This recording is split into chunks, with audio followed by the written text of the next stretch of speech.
Hi friends, ఎలా ఉన్నారు? బాగున్నారా? వెల్కమ్ టు మన ఇంటి వంటలు. ఈరోజు మనం దొండకాయ ఉల్లి కారం ఎలా తయారు చేసుకోవాలో చూద్దామా? మరి కావాల్సిన పదార్థాలు ఏంటో చూసేద్దామా? వచ్చేయండి. ముందుగా కడిగి పెట్టుకున్న దొండకాయ ముక్కలు, నేను 10 దొండకాయలు తీసుకున్నానండి. ఇలా ఘాట్లు పెట్టుకోవాలి. ఒక ఉల్లిపాయ ఇలా కట్ చేసుకోవాలి. అల్లం ఒక చిన్న ముక్క సరిపోతుంది. వెల్లుల్లి ఒక పాయ తీసుకోవాలి. నెక్స్ట్ ధనియాలు,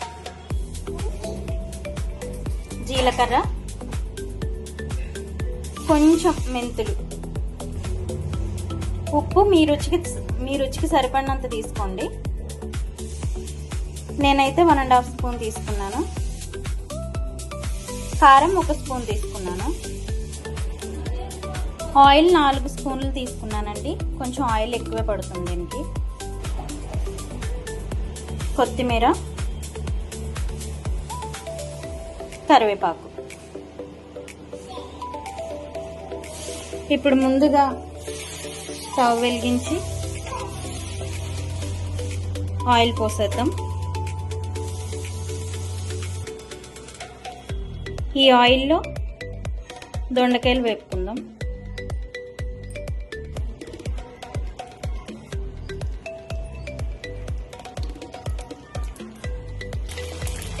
ఈ దొండకాయల్ని మీడియం ఫ్లేమ్లోనే ఫ్రై చేసుకోవాలండి, లేకపోతే పైన బాగా ఉడికిపోయి లోపల పచ్చి పచ్చిగా ఉంటాయి.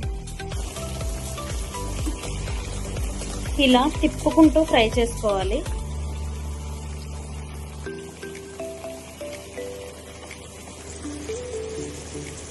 చూసారా, మంచిగా వేగిపోయినాయి.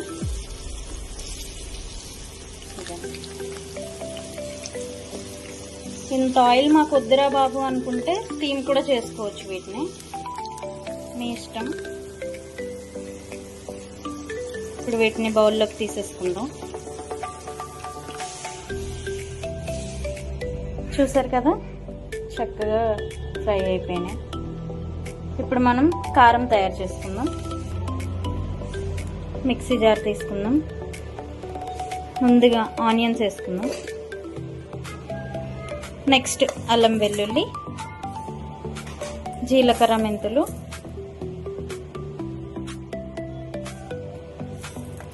ధనియాలు, ఉప్పు, కారం. ఇవన్నీ మిక్సీ పట్టేద్దాం రండి. ఇలా నలగకపోతే మొహమాట పడకుండా కొంచెం వాటర్ వేసుకోవాలి. ఇలా మెత్తటి పేస్ట్ చేసుకోవాలి. గిన్నె వేడైన తర్వాత మనం ఫ్రై చేసుకున్న ఆయిలే ఒక 2 స్పూన్స్ వేసుకోవాలి. ఆయిల్ వేడైన తర్వాత ఆవాలు, జీలకర్ర వేసుకోవాలి. పసుపు ఆప్షనల్ అండి, మీ ఇష్టం. వేసుకునే వాళ్ళు వేసుకోవచ్చు, ఇష్టం లేని వాళ్ళు వేసుకోవద్దు. సరే, ఇప్పుడు మనం మెత్తగా రుబ్బుకున్న పేస్ట్ వేసేసుకోవాలి. ఒక తిప్పాలి.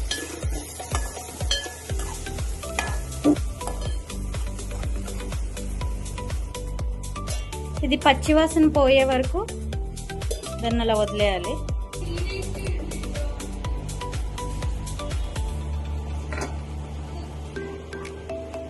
ఇప్పుడు ఇందులో మనం ఫ్రై చేసుకున్న దొండకాయలు వేసేసుకుందాం.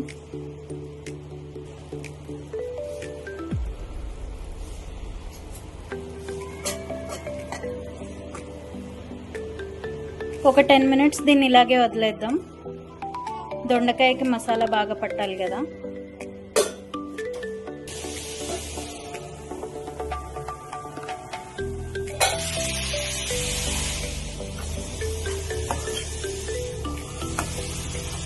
చూసారు కదా,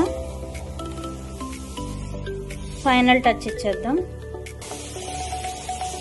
ఇప్పుడు కొత్తిమీర చల్లుకొని స్టవ్ ఆఫ్ చేసేద్దాం.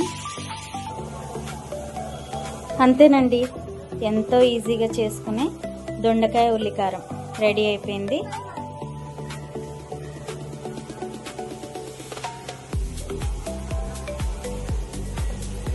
మీకు నచ్చిందా? అయితే మీరు ఇంట్లో ట్రై చేసి ఎలా ఉందో నాకు కామెంట్ చేయండి. మన ఇంటి వంటలు ఛానల్ సబ్స్క్రైబ్ చేసుకోవడం మాత్రం మర్చిపోకండి. బాయ్.